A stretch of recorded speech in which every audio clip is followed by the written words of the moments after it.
Welcome everyone here in the room and on the internet. My name is Sam Mendelson. I'm a Financial Inclusion Specialist at e-MFP, and I'm the lead author of the Financial Inclusion Compass, the annual e-MFP survey of sector trends. In this session, which is only an hour, we're going to have to move fast, and we're going to try to present 4 recent but very different surveys in financial inclusion, discuss how they fit together, what they try to achieve, what are the challenges in doing them, especially during a pandemic? What is their enduring value, cost effectiveness, potentially future research directions as well? So really, what is the value of surveys for practical change in financial inclusion? So not much to cover. We have 4 very different surveys here and 3 great speakers joining me, 2 here in the room and Leora, who you'll see in a minute. I'm not going to take time on their biographies or their work. I'll let them do that. But in brief, we have a global survey of clients on usage and access, a smaller but still large survey of sampled clients from MFIs, measuring client-level social impact outcomes, a longitudinal survey of MSME owners in 4 countries with a focus on digital adoption and pandemic resilience and impact, and an annual, mostly qualitative survey of sector stakeholders on current trends, future priority areas, challenges and opportunities. The way we're going to do this is we're going to have 4 short presentations of a hard 5 minutes each. First from Leora at the World Bank to present the Global Findex, which certainly is known to everyone in this room. She'll be online. Then we have Pranav Sridhar from 60 Decibels to talk about the Microfinance Index. Then Edoardo from CFI ACCION to present their MSME survey workstream, and then I'm going to present the Compass. So that'll take us 20 minutes, theoretically.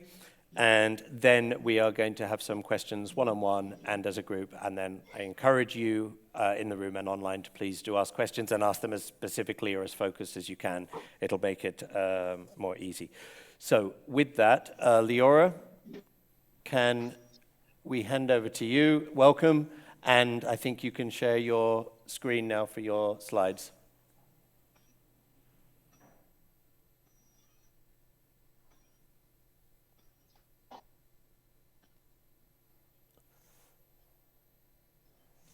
Do we have connectivity issues?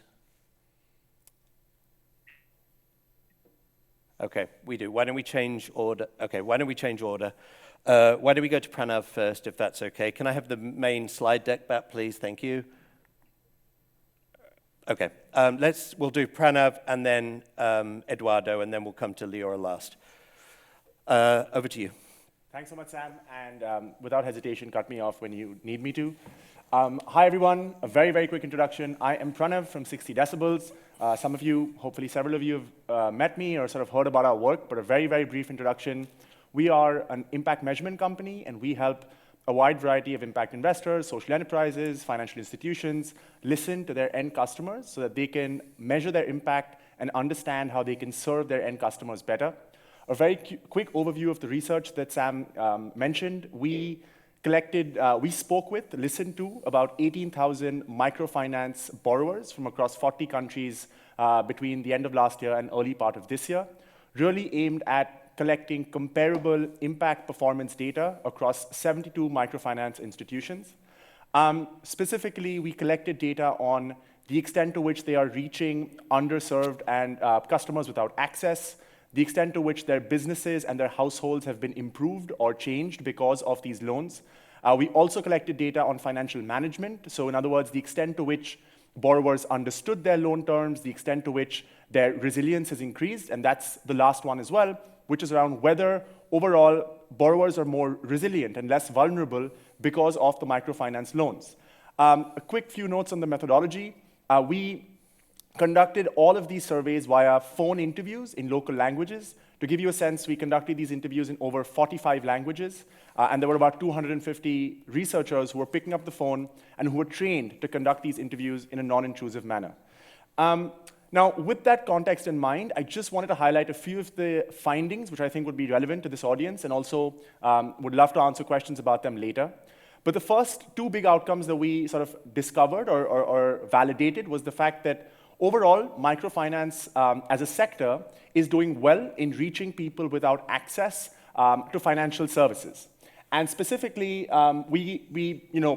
very much relevant to a lot of the conversations at this event, we have disaggregated almost all of our data by gender to make sure we are determining how a lot of these outcomes and these performance metrics vary by gender.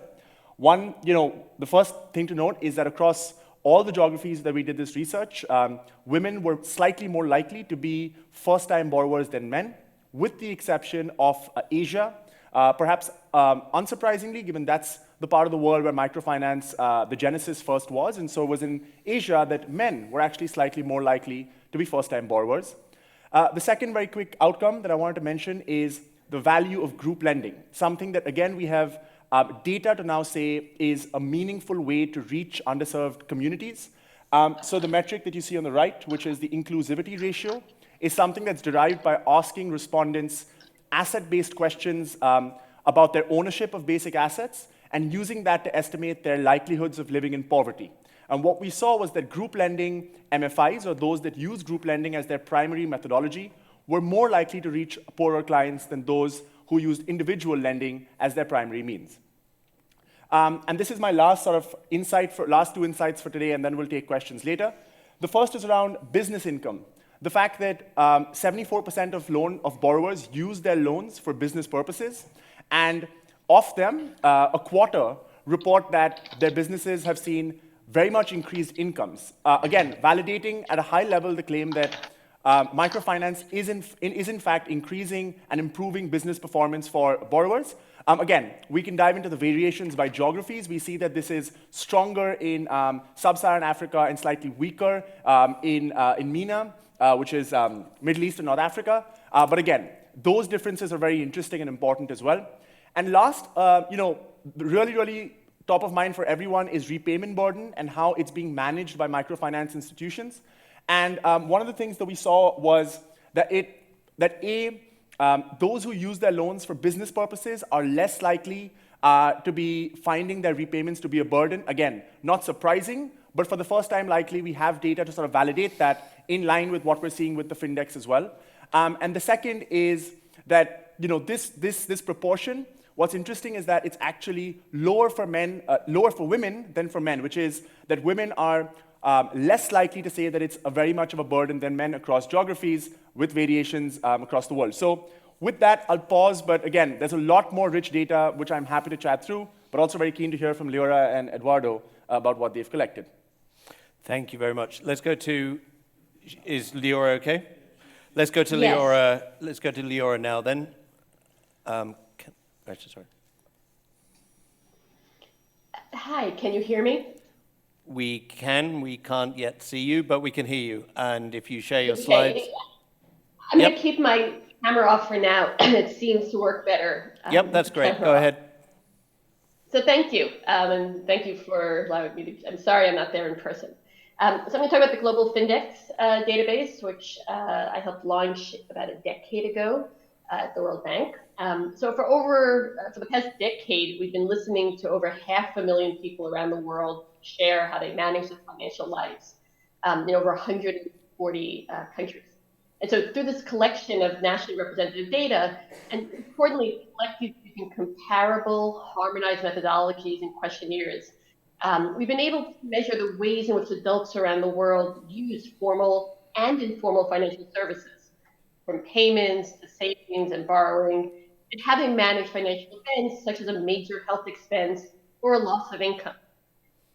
As a nationally representative survey, which is randomized on the individual level, we can also identify gaps in access to and use of financial services by women, or adults, and other vulnerable groups. And importantly, we can track progress over time. So in 2021, we collected the fourth round of Global Findex data during the COVID-19 pandemic.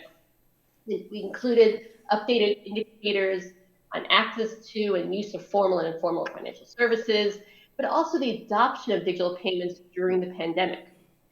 And interesting and surprising results in the data have encouraged more rigorous research.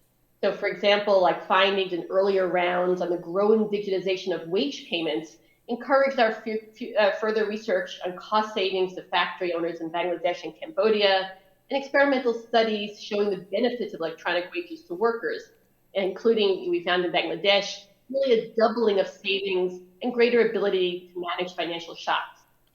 Let me also add that the database, full text report, underlying data for all figures in the report for all countries, and the country averages and the individual level data for all observations is now available on our website, along with the questionnaire, the survey methodology, and other relevant materials. Let me quickly just give 2 examples of what's special about this data. So there are many other very good country-level demand-side financial inclusion surveys, including surveys done by the Central Bank of Mexico, FINA in Nigeria, the FinScope surveys in Africa. But it's helpful to have a global perspective, to understand the drivers of digital payment adoption, for example, and understand the local challenges. When the pandemic hit, social distancing and mobility restrictions, and the perception of cash as unsanitary, digital payments really became a lifeline for small merchants. In China, where 80% of adults make merchant payments using a card or a phone, and in India, we found in these 2 countries that about 80 million more adults use digital merchant payments for the first time during the pandemic. We also saw widespread adoption in Latin America, a region where many countries had before the pandemic the digital infrastructure, digital readiness. But the issues around taxation and formalization might have deterred digital adoption. And so in Latin America, we find 40% of adults reported making a digital payment, including 20% of these adults who did so for the very first time during the pandemic. And now I think an exciting question we need to wait and see for the next round of data collection is whether these digital payments persist once cash payments are again possible. And finally, we've always asked the question, if you had an emergency, what would be your extra source of money to come up with 5% of GNI per capita? That's 350 rupees in India within 30 days. And we added an additional layer this year, an additional nuance around how likely is it you could come up with the money. And so looking at the shades of blue, these are people who say these somewhat are not comfortable to get the data. We find striking differences across regions. For example, South Asia, with relatively low savings rates and high informal labor forces, an example of comparing to East Asia, which has higher savings rates and employment levels, especially in China. And these insights are really critical for policymakers to help design policies, for the private sector to design appropriate products, with the goal of expanding inclusive access to financial services. So, thank you. Thanks very much, Leora. Let's go to Edoardo now, and here we are. Thanks. Sure. Can you hear me okay? Yeah. Hello, everyone. I'm Edoardo Totolo. I'm VP of Research and Programs from the Center for Financial Inclusion, CFI for short. We are a think tank. We're based in Washington, D.C. We are housed at the ACCION, which is a nonprofit working in microfinance. But we're an independent think tank that does research, and also we do convening and advocacy in inclusive finance on different elements of inclusive finance. What I'll talk about today specifically is, well, yet another survey. In this case, is quite different from what we have heard so far, because first of all, the timing. So this is a survey that we initiated in June 2020, so at the height of the pandemic. And at the time, obviously, there was a lot of uncertainty, and it was almost impossible to do primary research, right? Because like lockdowns, because it was just very difficult to reach the people that we wanted to reach. And that's particularly the case when you think about small businesses. Like small businesses are notoriously a very difficult segment to reach with surveys because it's difficult to sample them, because they're so heterogeneous, because it's differently from households, they may exist or not exist, depending, it's a much more of a volatile kind of, type of stakeholder. So we realized at that time that there was a gap that has always existed and was even more important during the pandemic. And obviously, we knew that the impact of the pandemic will be significant, but exactly who will be affected, how, and what were the consequences is something that we thought we didn't know as an industry, like there was a big gap.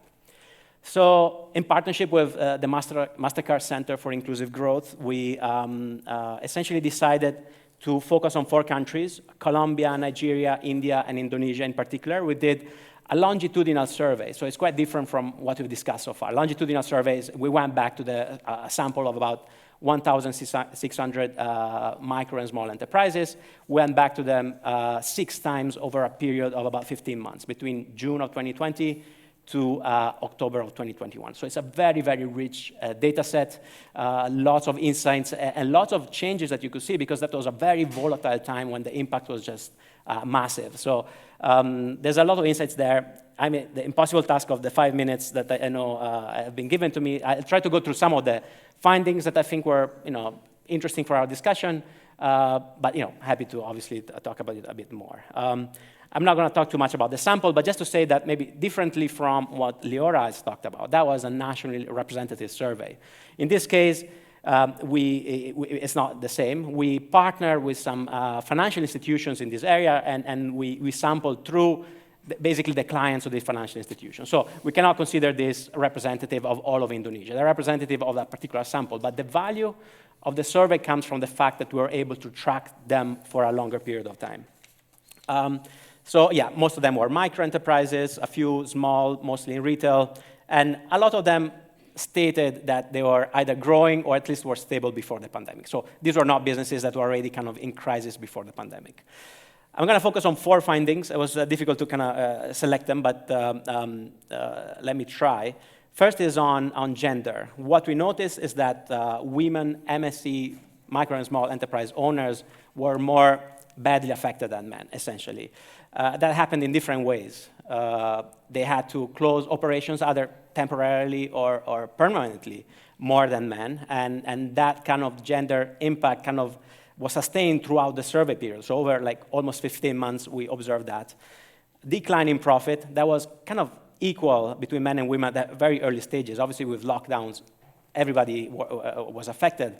But then as the impact of when lockdowns were lifted and businesses went back to operating, then we saw this difference. 1 in 3 women at the end of the survey period were still suffering a decrease in profits and compared to 1 in 5 for men.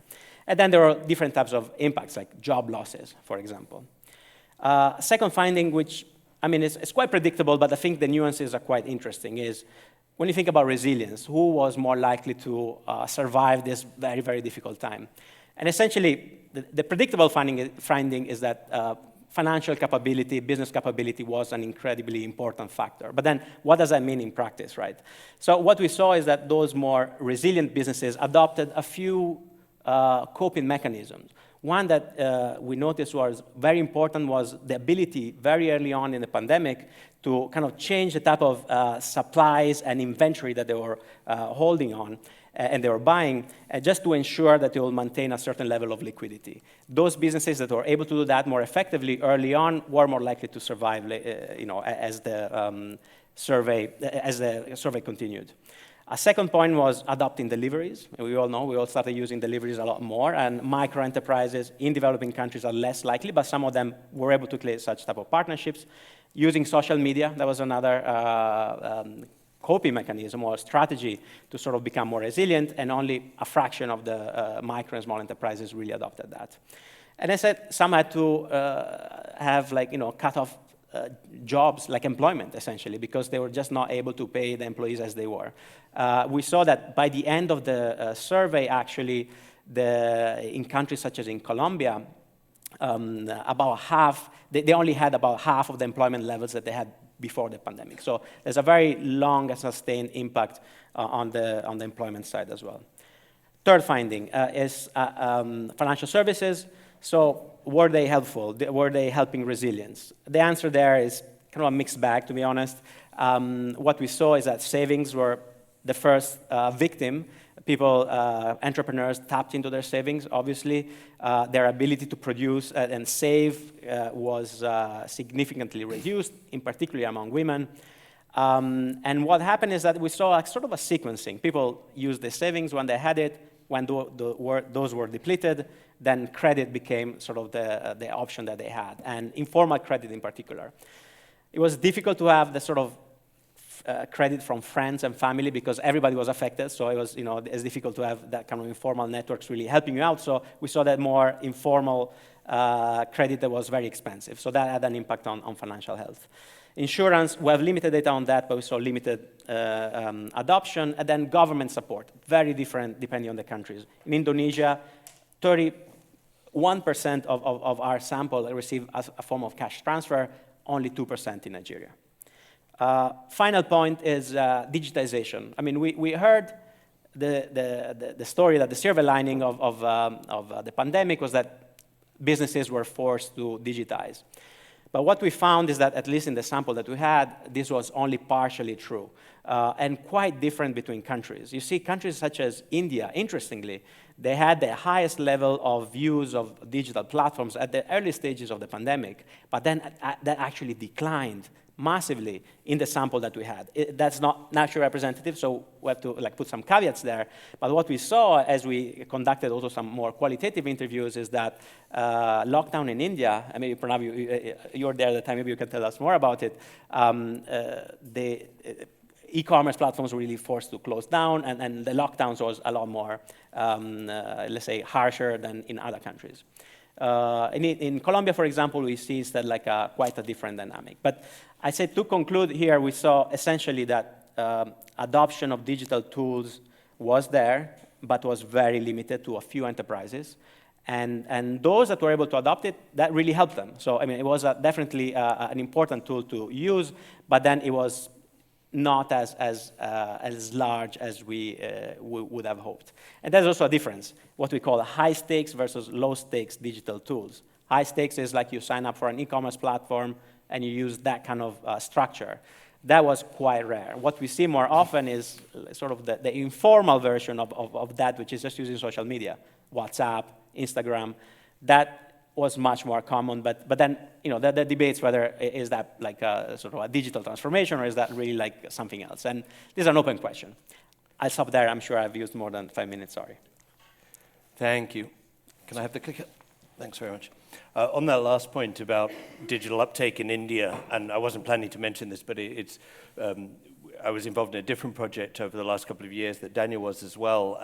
The Financial Access Initiative sponsored Sentinel project, in which, as a survey of sorts, more of a diaries methodology to track CEOs of market significant countries over the course of 18 months. And one of the findings that came out from India very strongly was exactly what you just said. That really debunked this sort of this orthodoxy that the pandemic permanently catalyzed digital uptake. And the CEOs we spoke to said, no, that's very, very uneven. But anyway, that's not the topic of this today. I'm going to talk about the compass, of which there are many hard copies lying around in all 3 languages, so please take them away for your trains. The background to the compass is that in 2018, we had the idea to try to bottle some of what we hope you've experienced this week here, that e-MFP we're a platform, we're agnostic, we don't have anything to sell, and that there's extremely rich debate, marketplace of ideas that happens at the week each year, and that another way we could build on that would be to do a mixed methodology annual survey of stakeholders, some of whom are our members, some of whom are our friends, and broader national networks and the like. And that was the first one in 2018, and then we did one after feedback that was improved in 2019, and then the COVID hit, and we did a standalone, entirely different one called the COVID-19 Financial Inclusion Compass, which abandoned the methodology that went before and was done on a different timeline. And then last year reverted back to what is the methodology that you also see in this year's one, which is there. Just a picture of the cover. And so what is it? It's mixed methodology. It's online, open for a few weeks, May to June, in all 3 languages, the survey. We promote it through social media, industry publications, regional networks, our members, and the like. It is even less representative a sample than yours. We don't pretend that it is, but but what it is a fairly diverse and wide and crucially expert cross-section of the financial inclusion sector. This last time we had 112 complete responses, but from a record number of countries, 46. And in this survey, in part one, they're given a list of 20 trends and asked to rate them in terms of what they believe is the current importance to the sector on a 0 to 10 scale, and then add optional comments. Part two, people are given a list of this year 16 future priority areas and asked, what would you like to see development in the 5 to 10 year horizon? So it's more personal, subjective, and future-looking. And then there are 3 open-ended qualitative questions at the end. This is just a graph of the number of respondents. As you can see, we now have a plurality from Sub-Saharan Africa and Latin America and the Caribbean. Distribution, I don't know whether that is just about legible. On the inner circle, you can see the high-level categories that we ask for people, FSPs, consultants, funders, and the like. And then on the outer ring are their sub-categories. The point here is that this is improving each year. We want more researchers, more financial service providers, and that proportion has increased, and we're very pleased about that. So here is the list of trends. Some of you may have seen it already. We can talk about it in depth if anyone is interested in it. There are recordings online where we've presented this more. But some of the key things to take away are that there are plenty of new entrants each year. We amend the list based on what we think is emerging importance. So financial health was one that was added this year. We redefined some of them, so mainstreaming gender equity is there when it was more just a focus on women's financial inclusion before. But the top 2 are digital transformation and digital innovations, and these have been perennial top 3s. Strengthening of client resilience, which was first when it was introduced for the first time last year after the pandemic, remains high, and there are some that remain consistently at the bottom. So there is decent year-to-year comparability. Part 2 are the future priority areas. The top 3 have remained the same almost every year, although the order has changed. And this year there is a statistically significant gap at the top. SME finance remains, once again, what most people want to see most innovations in the medium term. Agri-finance and green and climate smart closely behind, but as you may have already realized, they cannibalize each other's votes somewhat. There is a lot of overlap. There are correlations between these, so if one of those was removed, it's possible that the other might be top. But there is a clear top 3. And there are 3 open-ended questions. They change each year. We've kept some, we've added new ones, rotated them in and out. These generate, some people write hundreds of words per question, and some write shorter periods, but the overall it's tens of thousands of words have been generated each year across 3 languages. There's no way I can summarize those themes here, but I'm happy to do so. There is an executive summary in the paper that does, but these are the questions that were asked this year. What are the most significant challenges facing the sector today, and what will stakeholders need to do to meet them? What are some of the biggest opportunities ahead? And the last was quite a specific and different one, and we called it Evolution of Sector Infrastructure. And what it meant was we were asking, was the disappearance of certain entities, smart, SEEP, mixed market, and but emergence of new initiatives like the CP pathway, Atlas, what are the consequences of this? And we can talk about some of the results of that. So I suspect I took a little bit more than my 5 minutes as well, but I'm going to change the order that we were going to do this because I don't know how good Leora's connection is. So instead of having some questions to everyone, Leora, can you hear me? Yes, and my video seems to be working now as well. Great. So I'm going to start with just a couple of one-on-one to you while we have you. After 4 iterations of the Findex, what are some things we know now that we had no idea of, or you had no idea of back in 2011? So I would give as, okay, there are many new and exciting findings, but what was surprising to me is how adults in sub-Saharan Africa are really using mobile money accounts for far more than just person-to-person payments. So of the 33% of adults in sub-Saharan Africa that have a mobile money account, over half are using their accounts to store money, for cash management purposes, a safe place to keep their money outside the home. About 40% tell us they're using it to save for the future, including 15% of all adults in sub-Saharan Africa are using their mobile money accounts to save, and about 20% to borrow. So mobile money account ownership owners are really recognizing that's typically more convenient and affordable to make small deposits into their account and frequent payments and withdrawals as compared to banking services. And so I think now the challenge is for the providers to design the tailored savings products, like auto deposit and commitment saving products, and for regulators to make sure that they're keeping up with the broader scope of use cases. And something else I read recently that you'd written, you wrote that financial health is decreasing even while access is increasing. Can you explain that? We had a plenary this morning on financial education as a driver or a component of financial health, and it's something that was introduced into the compass because it is a term that's increasingly recognized. But can you explain the difference between well-being, financial health, access, inclusion, and why it's possible that financial health can decrease in the opposite direction to access? This requires more than a minute to go through all of those. You can take more than a minute for that one. But in Findex, we collect data on 3 dimensions of financial inclusion. So access, use, and what we refer to as quality. So how responsibly and confidently people are able to use financial services on their own.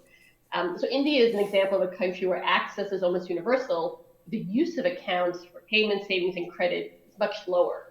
In comparison, in countries where banking services are relatively expensive, we also find lower access, but almost 100% of adults are using their accounts typically to receive a payment.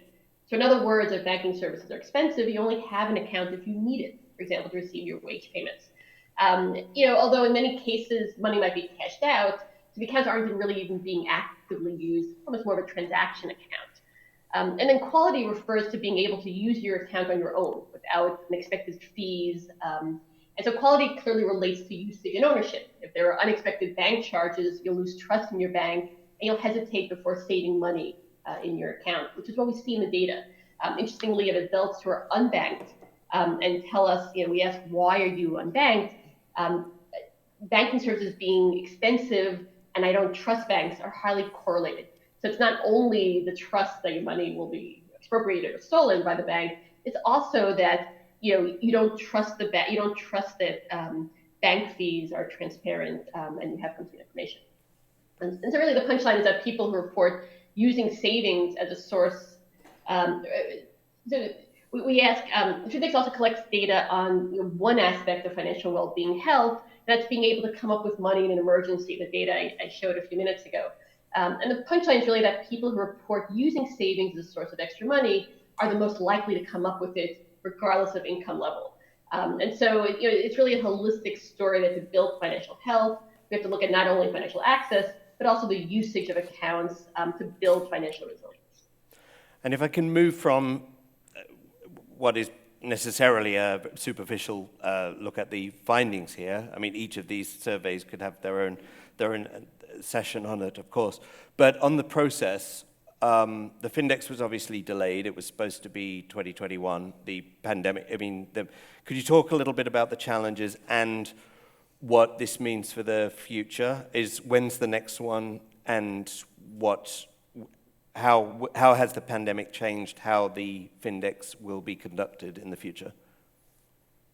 That's a great question. So in 2020, we were in the field when the world shut down, and concerns about the health, both of the interviewers, but also the communities. Interviewers could be spreading the virus, meant that all face-to-face survey collection was immediately suspended. And what's really special about the Findex data is it is done face-to-face in most developing countries. Gallup actually very quickly pivoted just to have some, as your work and others was done, and CFIs worked on during the pandemic showed just the importance of having any information. Gallup pivoted to phone surveys in over 100 countries. And what they really found was it's really hard to do phone surveys in many countries where you have digital exclusion, right? So you can't survey by phone unless it's inclusive access to the technology. So for example, in Pakistan, we found this year, 88% of men have a mobile phone as compared to 42% of women. And that can create tremendous biases and not allow us to listen to the voices of women and other underserved communities. So Gallup did pivot back in 2021 to face-to-face surveys in all of Africa, all of South Asia, and any country where phone ownership was less than 80%. So, there is the risk that we are losing the bottom tier of the poorest adults, although there are efforts to complement with some additional efforts. But on the flip side, I will say that, for example, in many Latin American countries, we think the data is much more representative because of the gated community problem and other challenges that you can't get anywhere near the door of middle class or above in many countries. So there's this trade-off between the tails, and so going forward, we plan to continue to do face-to-face surveying in those countries. The 2024 data collection, we are currently fundraising. Welcome any suggestions. But I think it's a really exciting point to resurvey, as mentioned earlier, because of there was so much excitement and activity in digital payment adoption during the pandemic. I'm a little skeptical. The question is, will this continue? Unless, for example, merchants, there are real costs to accepting digital payments. Not only are POS payments often expensive, there's also the potential cost of higher tax liabilities. And so unless merchants see the benefits, most probably in some form of embedded access to credit, of using their payment history to access credit for working capital, for investments. So the question going forward is, will merchants continue to accept payments? Will consumers continue to want to pay digitally once the world reopens and cash becomes a viable option? Thanks. Pranav, I've got a couple of questions here for you. I don't really know what order I'm going to try and combine them into one. Sure. One was, so 60 Decibels was using phone surveys anyway. Yes. So in a sense, you have the advantage of not having to pivot in the way that Leora is talking about. But you also had to scale fast, and you've grown fast. What challenges came with that? And the next round of surveys is next year, as I understand it. Yes. How will it change? What are the future plans? Yeah, great question, Sam. And it was really, really great to hear from Leora about the trade-offs between in-person research and phone-based research, because we are also acutely aware of the biases that come with access to mobile phones and the variation by gender, by poverty level, by location in access to mobile phones. That said, we have sort of made the case and made the sort of bet on phone-based surveying for a few reasons. One, even pre-pandemic, generally, trajectory-wise, world over, there's an explosion in access to data, access to mobile networks. And so we are hopeful that, within the short term, in the next 5, 10, 15, 20 years, there will be a very small proportion, hopefully, that will be excluded. But we are very actively aware that our current research approach does contain that bias, because we ultimately speak with people or listen to people who have access to mobile phones. That's the first. Second is, with regard to your question about the pivot with the pandemic, I think one of the main challenges that we saw with scale was quality. Now, what do I mean by that? We, at the start of the pandemic, had between 400 to 450 enumerators working with us globally across close to 45, 50 countries. We've now expanded that tremendously to 1,000 plus researchers across 70 countries. And so one of the main challenges is making sure that the quality of individuals as well as the quality of their data collection stays consistent, and that we're able to scale that completely remotely or digitally. And so it was a big stress on our team to make sure that we were able to develop trainings, develop online programs that were effective, as effective as they used to be, because our trainings earlier were much more were not asynchronous. They were live with our team, but we had to go asynchronous because we were not able to actually have that much face time with our researchers, once our data collection needs expanded. So that's the first big challenge.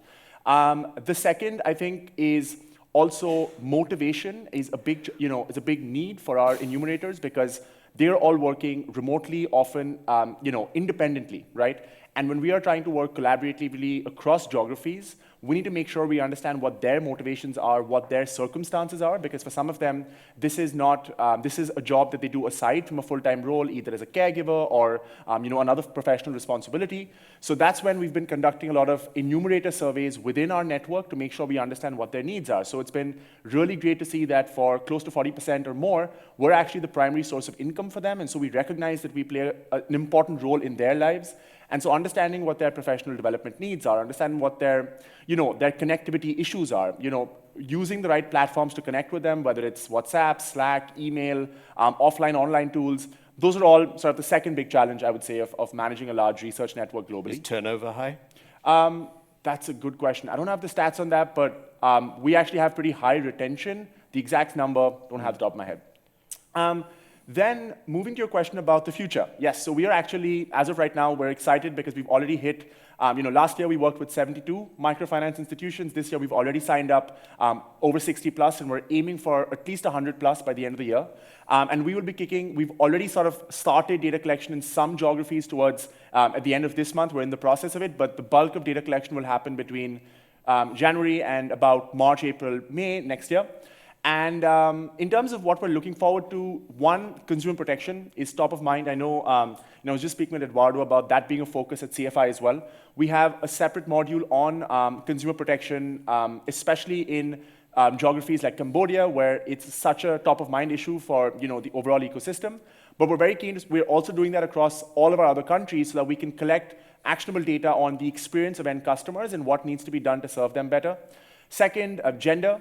We did have a few questions last year, but this time we've doubled down to add questions on agency and improvement within household dynamics so that we can understand how access to microfinance is changing, whether for better or for worse, women's agency within the household. And the third big thing we're excited about is geographic concentration. I got a lovely and very relevant question earlier in the week about comparability of the microfinance institutions that we are collecting data from. It's a really, really important point, and to sort of work towards mitigating that, we are collecting data in certain geographic concentrations. So India, Cambodia, Kenya are some geographies where we're going to try to get a critical mass of microfinance institutions and compare their performance within the country so that they can benefit more from it and do more with it. So you just said microfinance, and that made me think of another question. The index is entirely credit focused. Yes. How is it possible, or what could you track on savings, payments, insurance, and the other elements that now make up the suite of products that make up financial inclusion? Great question, and it's also something we're trying to tackle this year, but have more on plans for in future years. And what I mean is, in the last version of the index, which we reported on, we had just a yes or no on whether MFIs were providing non-financial services or other, let me rephrase that, non-credit services. Yeah. And so that includes sort of non-financial ones like educational, training, etc., but also non-credit financial services like insurance and others. But this year, we're hoping to break that down into more specific non-financial as well as non-credit financial services. And our ability to do that analysis is really a function of the granularity of data we get from MFIs on their MIS. So we're not actively asking too many questions about that in our survey this year, but it is a plan for us to capture in future years because right now we have a microfinance index, but we're hoping to we're not there yet, but hoping to build out what might look like a fintech index or an MSME one. But we also recognize that they have a lot of diversity in terms of the products and business models they offer. So short answer is it's to be figured out, but we do hope to have more granular data on non-financial and non-credit financial services by which to segment. Thanks. Edoardo, as I said, the SME finance remains clearly the top among Compass respondents, and it remains the top future area of priority. But it feels like we've been talking about serving the missing middle forever, and are we actually getting closer? Or put another way, because you make this a methodological question about the future, what do we still need to study? What do we still need to know to understand if those barriers are being overcome? Yeah, very, very good question. Not an easy one to answer. It's true. I mean, MSME finance has been a theme for the longest time. I mean, I started working in this space in SME finance, and we're still there, and we still have some of the same questions, like what do you define as a micro enterprise or a small enterprise? Does it make sense? There's diversity between a retail, a manufacturing. So I think the short answer is that, unfortunately, when it comes to micro, small, in particular micro and small enterprise finance, the quality of the data has improved over time, but also has become a lot more difficult to really compare countries, to compare businesses. So I think as we were able to answer questions, really new questions have emerged, and I'm not sure that we are making progress as fast as I wish we would have at this time. So having said that, I think that's still a very big area of research we have to prioritize. Your question on whether the missing middle, that gap is being filled, is something that I think I think based on the research that we've done that it is happening, obviously, through the digital economy. We see new forms of financial services that are being embedded in technology platforms. This is a new way of delivering financial services, which we haven't seen in the past. And essentially, I think that by combining the delivery of financial service to the delivery of another service, let's say like an e-commerce delivery, for example, is going to make access much easier and possibly more affordable in the long term. There are a lot of questions whether that will happen in practice, I have to say. But I think that these new dynamics are emerging. They are changing the landscape completely compared to when I started, like maybe 10 or 15 years ago when I started with this. So I think that the short answer is we still don't know. And I think that a lot more research is needed there. And what are CFI ACCION's, what's the future work stream going to be in this area? Yeah, we are actually designing a new phase of this MSME project. So we'll focus on a number of countries. We increase the number of countries from 4, hopefully, to doubling that. We're still figuring out the exact number. It will be different in a way because, I mean, last one was fully focused on the pandemic. What is happening was a crisis moment, right? Like, and hopefully the next one won't be the case, but we never know. So we want to expand. We want to understand much more on how our SME is evolving in the digital economy. That's something that I think we all know the landscape is changing, but we don't know exactly how. So we want to make it much more focused on that. And also we want to understand when it comes to financial health. We have been talking about it in the context of households, much less in the context of small businesses. What does it mean in practice? What does resilience mean? I think there's some conceptual work that is needed to start with, and then also the ability to measure that will go hand in hand with that. And this is to all three of you, because this doesn't really apply so much to the Compass. Field surveys are expensive. They are very complex. They use up, there's opportunity cost because they use up resources that come from a finite pot versus randomized control trials, diaries, other forms. How do we know if they're cost effective or if we're getting bang for the buck, or would be better putting our energies elsewhere? I don't even know that there is an answer to that, but Leora, how do you know if the Findex is worth it? So I always say you can't solve a problem that you can't measure. And what Findex has really done has really put a spotlight, especially on gender gaps, women's lack of inclusive access to financial services that we wouldn't know otherwise. I mean, it's very easy for policymakers to say, well, sure, of course, poor adults don't have access. Where could they get access? And then we could point to countries, many countries in sub-Saharan Africa, where because of the mobile money penetration, we do see rural and poor adults using their accounts, having a safe place to keep their money outside their home. So it creates an aspirational goal for many countries to achieve higher access to financial inclusion. And again, I think the spotlight on some of these large gaps are often too large for policymakers to ignore. So although Findex is an expensive cross-country data collection effort, although on the country level, it's quite reasonable, we use a really clever model, which is, doing a survey is very expensive. And it's the bandwidth, I'm sure my colleagues know, the governance of overseeing data collection. So we partnered with the Gallup World Poll Survey, which is a large opinion poll in 140 countries that's collected over the calendar year, and by time on that questionnaire to insert our module. Although we've been intimately involved in piloting the questionnaire, designing the questionnaire, data quality control, effectively to outsource this global data collection. So I think data is critically important when the data is collected in a rigorous manner. Is critical for policymakers and practitioners. All right, and before I go back to Pranav and Edoardo, would anyone like to ask any questions from the audience? Please do, there's a roving mic. We only have a few minutes left because there's a hard stop, because the closing plenary will be starting in a little while. But if anyone has any questions, otherwise I have more.